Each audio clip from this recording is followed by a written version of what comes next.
All right, welcome to This Explainer. Today we're unpacking a pretty massive existential puzzle laid out by Allan Kardec, titled The Future and Nothingness. We're basically going to deconstruct the three potential fates of the human soul.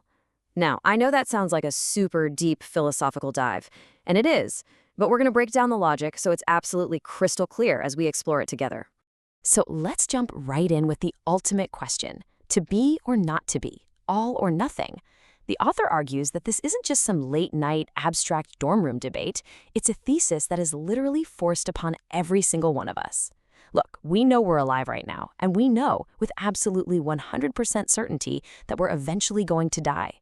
But the critical crossroad is what happens next.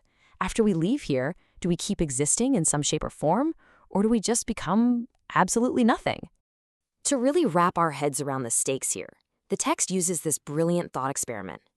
Imagine if an entire society suddenly woke up with the absolute certainty that in exactly 8 days they would be completely wiped out, annihilated, not a single trace left behind. Without any future whatsoever, would anyone even bother going to work? Would they respect laws or property or human life? No way, right? All progress, all social order, and all moral duties would just collapse overnight. And that catastrophic collapse brings us right to what the text calls the dilemma of death. Because what happens collectively to the society in that 8-day thought experiment actually happens to individuals every single day if they truly believe death is the absolute end. Here's the core of the dilemma. As humans, we have this hardwired, unavoidable desire for a future. But if let's call it a light breeze of death, can just suddenly wipe out all our hard-earned knowledge and deep affections, then all that human effort is essentially for nothing. The author actually argues that knowing everything eventually goes to zero makes our fate worse than the animals. Think about it. Animals just live purely in the present. They satisfy their needs without agonizing over a future that doesn't exist. But we humans, we invest, we love, we build for tomorrow. If it all just vanishes, human existence becomes fundamentally despairing. That underlying despair leads us directly into the first major philosophical alternative we need to look at: the threat of absolute nothingness, or nihilism. So what actually happens when society adopts this worldview? Logically, if you believe you just disappear completely at the end, your focus is entirely 100% glued to the present life. There is no tomorrow. And the text argues this becomes an incredibly powerful stimulus for extreme egoism. It breeds this enjoy it while we can mentality. Grab what you can as fast as you can, and who cares about the collateral damage? It's a completely antisocial doctrine because it severs those vital bonds of social solidarity. If there are literally zero long-term consequences, what's stopping the ruthless from just preying on the weak? Actually, there's this really striking real-world example in a footnote of the text about an 18-year-old boy who was diagnosed with an incurable heart condition. With a nihilistic outlook, he just completely abandoned his studies for reckless excess. He basically said, "Who cares? I'm going to party with the little time I have left." But then the author contrasts that with the Spiritist perspective. If that same boy knew only his body was dying, he would likely invest his remaining time in moral and intellectual growth, knowing that his personal progress actually travels with him. It's a huge difference in how you live your life. Okay, so if the whole nothingness concept is so bleak, what about the second option? Let's talk about absorption into the universal whole. This is a pantheistic concept, and it's often beautifully described as being just a drop of water in the ocean. Basically, it's the idea that your individual soul is just a temporary spark. When you die, you return to a massive universal whole, but you completely lose your individuality. Now sure, it's a step up from pure materialism because it admits something survives, but the author points out that the moral consequences are exactly the same.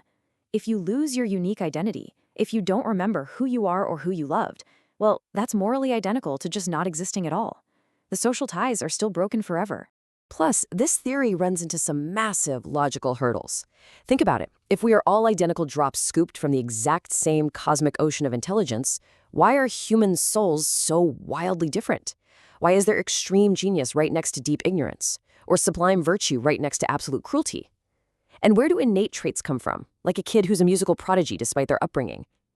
Here's the real kicker the text points out. If our souls supposedly improve through life and then return to enrich this universal whole, doesn't that imply that supposedly perfect divine whole started out imperfect? And if it was imperfect, how could it possibly have created the perfectly harmonious laws that govern our universe? It just doesn't add up. So if nihilism leads straight to egoism and absorption completely fails the logic test, we hit what the author calls the limit of religions. You have to ask, Why haven't traditional faiths been able to stop the modern spread of all this skepticism? Well, it basically comes down to a clash of eras. Historically, religions relied really heavily on exterior formulas, and they demanded blind faith. And that worked for a long time. But modern humanity? We've evolved into an age of science and positivism. We demand hard facts and logical reasoning. So when traditional dogmas tell modern people that something is white, but all observable evidence says it's black, people today are just flat out refusing to choose blind faith over evidence. And because of that disconnect, skepticism spreads like wildfire. Which brings us to the third and final alternative presented in the text, the answer of Spiritism and the doctrine of individuality. When you line these three alternatives up side by side, the whole picture just snaps into focus. First, you have nothingness, which means absolute destruction and leads straight into egoism. Second, there's absorption, which is merging with the whole, meaning a total loss of self and zero responsibility. But then there's individuality. This is the belief that your unique soul is preserved both before and after death.